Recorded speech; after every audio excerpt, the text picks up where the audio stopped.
Hi everyone, welcome back to the Bong academy YouTube channel. আমি তোমাদের সৌমেন দা।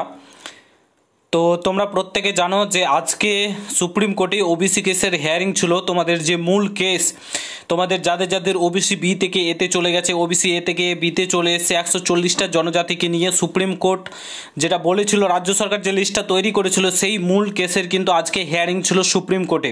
ঠিক আছে, তো আজকে কি আপডেট উঠে এলো তোমাদের সেটা নিয়ে আজকের এই ভিডিওতে বলবো। সত্যি কথা বলতে আর এগুলো শুনতে কিংবা দেখতে ভালো লাগছে না। ডেটের পর ডেট, ডেটার পর ডেট। হ্যাঁ, আবারও হিয়ারিংয়ের ডেট কিন্তু তোমাদের দিয়েছে, আবারও নতুন একটা হিয়ারিংয়ের ডেট দিয়েছে। তাহলে এবার তোমাদের কি হবে? জয়েন্টের রেজাল্ট প্রায় 1 মাস আবারও পিছিয়ে যাবে। ঠিক আছে, প্রায় জয়েন্টের রেজাল্ট 1 মাস এখন দিচ্ছে না।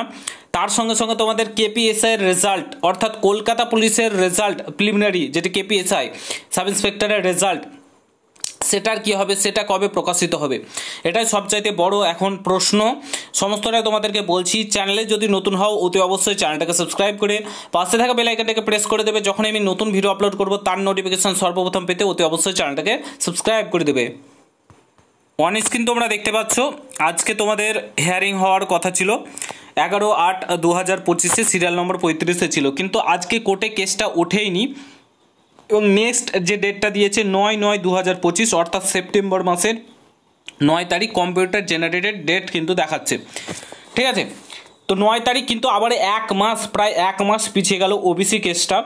এবার এর প্রভাব তোমাদের কেপিএসআই এর রেজাল্ট, তোমাদের পরীক্ষা, তারপরে তোমাদের যে কি বলে জয়েন্টের রেজাল্ট, এর ওপর কিন্তু পড়তে চলেছে। হ্যাঁ, তোমরা ঠিকই শুনেছো, এর ওপর কিন্তু পড়তে চলেছে কেপিএসআই রেজাল্ট, এদের ওপর পড়তে চলেছে। যদি কেপিএসআই রেজাল্ট প্রকাশিত হয় তাহলে দেখবে যে ওবিসি এ বি পুরো জেনারেলের কাট অফ কিন্তু ক্লিয়ার করতে হবে। এ বি জেনারেলদের মানে সেম কাট অফেই কিন্তু হবে।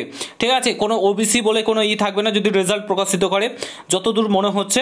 ঠিক আছে, তো এর ওপর কিন্তু পড়তে চলেছে, যে যতইগুলো প্রভাব পড়বে না, প্রভাব পড়তে চলেছে। এবং তোমাদের যে রেজাল্ট সেটাতে এভাবেই কিন্তু হবে, কারণ জয়েন্টের ফল আটকে গেছে, আবারও কিন্তু তোমাদের সমস্ত কিছু আটকে যাওয়ার সম্ভাবনা রয়েছে, যেমনটা দেখা যাচ্ছে। এবং কলকাতা হাইকোর্ট যে রায়টা দিয়েছে, তারপরে তোমার শোনা যাচ্ছে নাকি আবার ওবিসি কেসের ওপর কেস হতে চলেছে। মানে চারিদিক থেকে কী আর বলবো, বলার কিছু নেই। রাজ্য সরকার মানে আজকে কোথায় নিয়ে যাচ্ছে যুব সমাজকে, মানে একদম মুখে ঝামা ঘষে দিয়েছে, ছাত্র সমাজের মুখে ঝামা ঘষে দিয়েছে। আজকে জঘন্য থেকে জঘন্যতম জায়গায় চলে গেছে আজকের এই সমাজ এবং শিক্ষা ব্যবস্থা। আজকে একদম কি আর বলবো, বলার কিছু নেই। তো যাই হোক, দেখা যাক কেপিএসআই রেজাল্ট তোমাদের খুব শীঘ্রই তোমাদের কেপিএসআই রেজাল্ট আশা করি প্রকাশিত হওয়ার কথা রয়েছে। তো যদি প্রকাশিত হয় তো খুবই ভালো, তাহলে কোনো বাধা থাকবে না। এবার কেপিএসআই রেজাল্ট যদি আটকে যায় তাহলে জানবে তোমাদের এক্সাম থেকে শুরু করে ডব্লিউবিপি কনস্টেবল, কেপি কনস্টেবল সমস্ত এক্সাম আটকে যাবে।